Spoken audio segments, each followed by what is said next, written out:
오늘 저는 국회의원 가운데에서 비례대표제를 폐지해야 된다 하는 그런 취지의 기자회견을 하고자 합니다.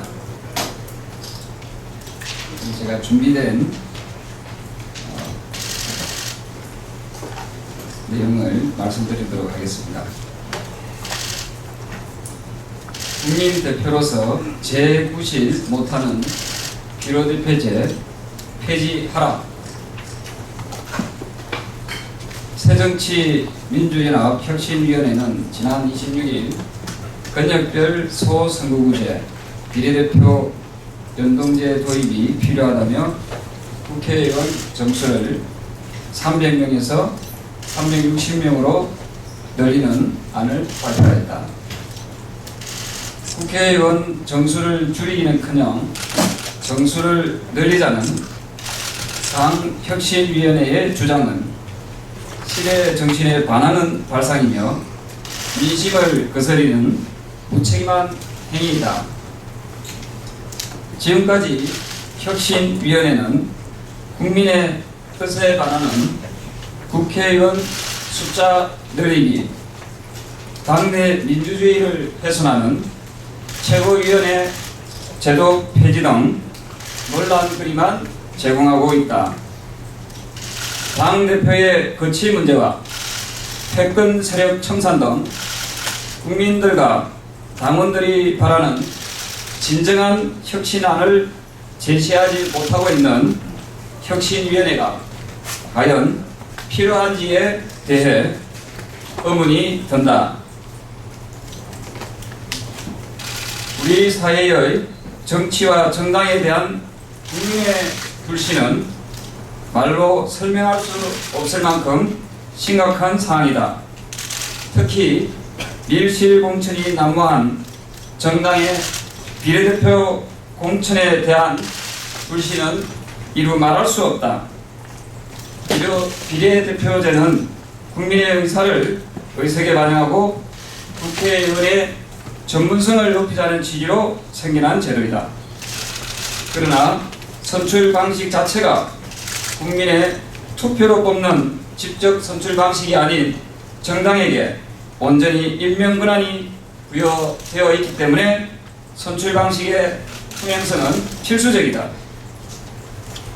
비례대표 선출 방식뿐만 아니라 지역구 공천 과정 등 우리의 선거제도는 국민들로부터 신뢰를 얻지 못하는 상황이다.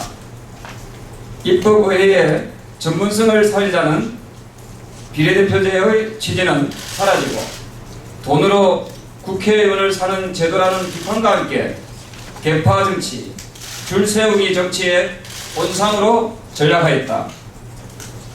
공정하고 투명한 공천제도 확립과 정치에 대한 국민의 신뢰가 회복될 때까지는 비례대표를 포함한 의원 정수 늘리기는 국민 정서에 위반되는 행위이다.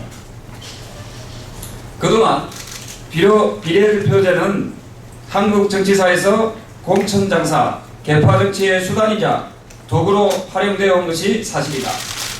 공천 헌금을 내고 비례대표에 당선된 후보들이 국회에 입성한 사례들은 일일이 다 거론하기 힘들 정도로 많다.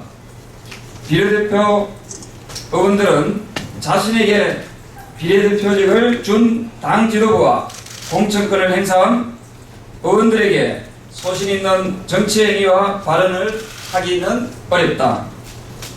최근 한 언론 보도에 의하면 19대 국회에 입성한 새정치민주연합 비례대표 의원의 70% 이상이 지역구 준비를 하는 것으로 나타났다. 지금의 비례대표는 지역구 출마의 발판으로 악용되고 있는 등 비례대표 고유의 의미가 퇴색된 지 오래이다. 우리나라의 정당과 지도부의 당 운영 구조는 성자 독식형 구조이다. 당권을 가진 자가 공천권 행사에 막강한 권한을 부여받는다.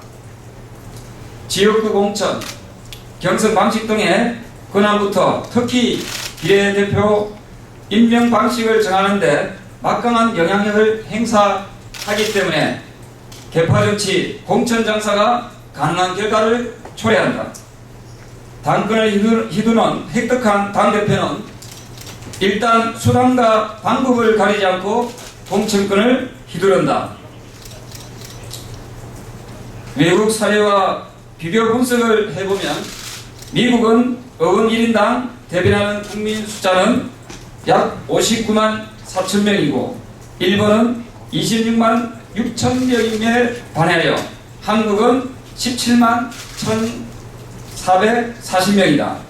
외국에 비해 중앙의회를 구성하는 의원 수가 너무 많다.